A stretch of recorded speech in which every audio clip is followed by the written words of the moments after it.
Hi, everyone. We are back, and we're back with real estate news. We're back with mortgage news. We're back with questions to win $50. And the question we were going to throw out there was, what's the name of the San Diego baseball team? But David talked me out of that, so we have a. So don't worry about that. David, you want to jump into rates first? Let's so aloha, everybody. I know that everyone's used to a certain style of clothing in San Diego, flip-flops and flowered shirts all day. So for those of you out there who thought this was a bad week, we actually had today, one of the days, oh, look at that, your dog in the background. Who let the dogs out? We actually had a phenomenal week this week for interest rates. For those of you who've been watching our show and wondering, like, when is David ever going to say anything positive about jumbo rates? Boom. Finally, we dropped below the threes again. We hit the 2.875 on jumbo rates. Boom. Take that. That's called a grand slam, Vinnie. If you don't know what that is, look it up. But we had a grand slam this week with interest rates because we had, once again, jumbo rates finally moved. We had FHA, VA drop again, and we had conventional and conforming all drop. We're right now, and that's literally because of the data that came out this week. Basically, everything showed worse than expected on inflation. I know we're all shocked at inflation, but inflation is actually real. I don't know if the Fed's going to be right about it being transitory and just magically going away. And the more we print money, the more we have inflation. But the thing that was interesting is the stock market is still looking at the economy going, we have some hurdles to overcome. We're slowly coming over them. And right now, the bond market took this and said, hey, we dropped rates. So rates this week were actually the best that they've been in a long time.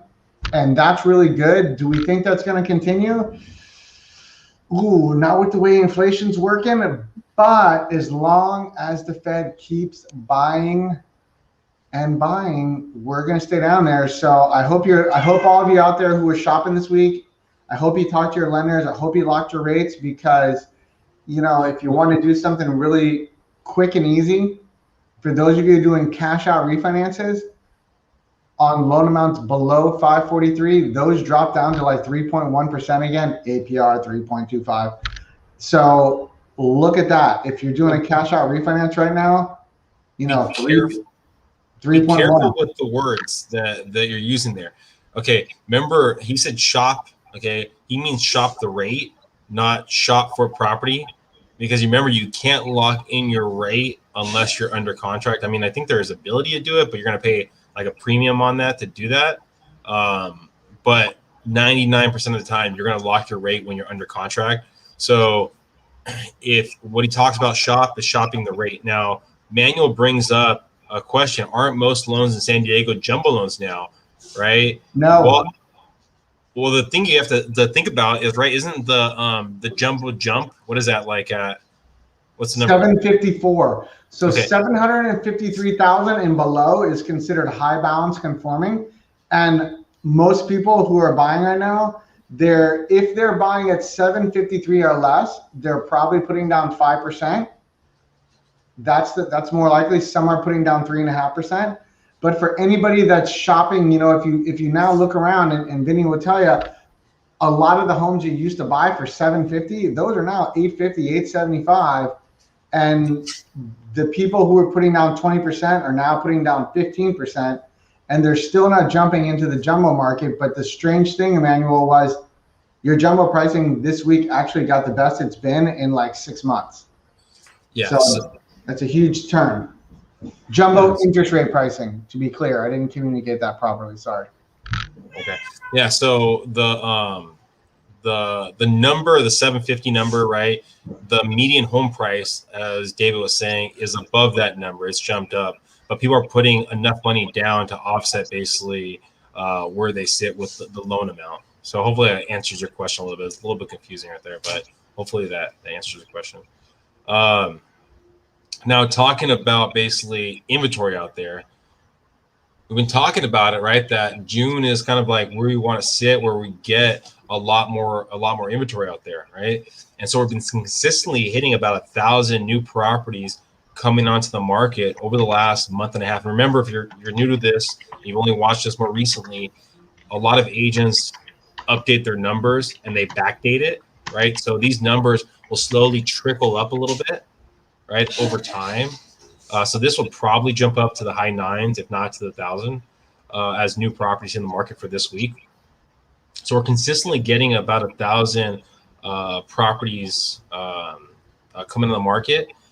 And, right, the number of sold properties really hasn't jumped up drastically. Now, again, these numbers are going to be backdated a little bit, right? So they're going to trickle up a little bit, yet they haven't jumped up drastically, okay? Now, what does that do?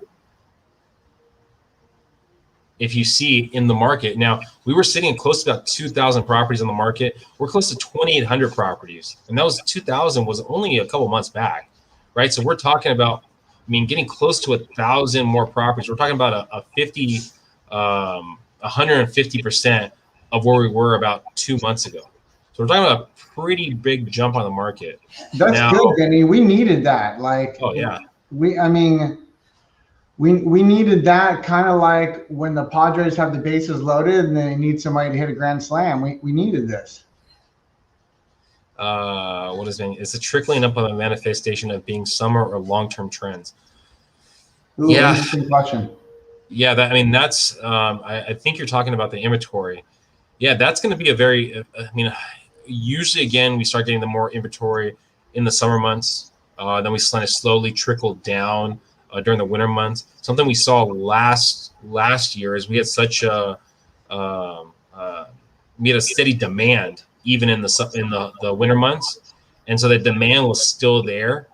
Probably kind of like in the October, November, December timeframe, and we weren't getting as much inventory hitting the market. So I mean, I mean, at least for myself, I'm slowly seeing that pent up demand slowly kind of get pushed out of that balloon a little bit. So I think we might get more into a regular winter time where people are going to say, oh my gosh, the inventory. They're going to start feeling more and more properties come out of the market. The really interesting thing is going to be is what's going to happen as, again, these forbearances, foreclosures, and things start popping up a little more. If the news is going to start pressing that out, I think too, right? Because people get a lot of information mostly from the news, from online, and so you're going to see posts about like a small little nugget of what's happening, right? And so we'll start seeing nuggets of, like, let's say end of winter about, hey, the moratorium on eviction or the foreclosure is going to start popping up right here. People just lost their house, and it's going to be I don't believe that. Well, and then it's going to be like everyone's going to, I mean, there's going to maybe be a fear thing that's going to happen. So it'll be very interesting to see how that trickles up from what's happening in these next whole months into the summer months. That's interesting, Vinnie, because you just said something that actually goes against gravity. You said it trickles up. Oh, yeah. I thought, according to Newton, gravity goes I guess down. I guess it trickles down a little bit. But thanks for helping us. I was just thinking that. So when I think of trickling up next time, I'm going to remember how you coined that phrase. That's amazing. Well, maybe it's trickle up economics. Against gravity. You're going against the wrong, sometimes the wrong information. It's literally, you get those bubbles in the bathtub, and it's like, boop, boop, boop. Wow. Right. Okay, let's get this question out before we get. What is the highest point in San Diego County? Okay, text myself or David to win a chance to win $50. Again, we do this 10-minute and under market updates. Try to keep these short and sweet.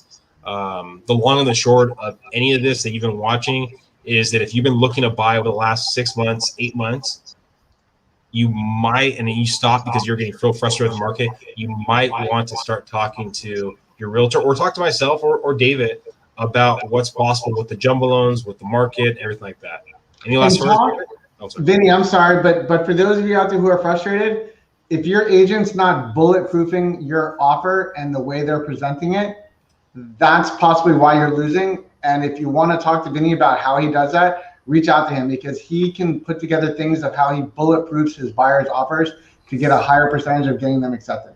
I actually am very excited about this. I'm debating on if I'm gonna post it or not. But I just recently got 2 clients that bought a property using FHA loans on a detached property. FHA detached property. Both of them are a little bit of a kind of a fixer, right? But they're buying a property that most agents would have steered away from using conventional. Even the listing agents, for the most part, were steering away from it.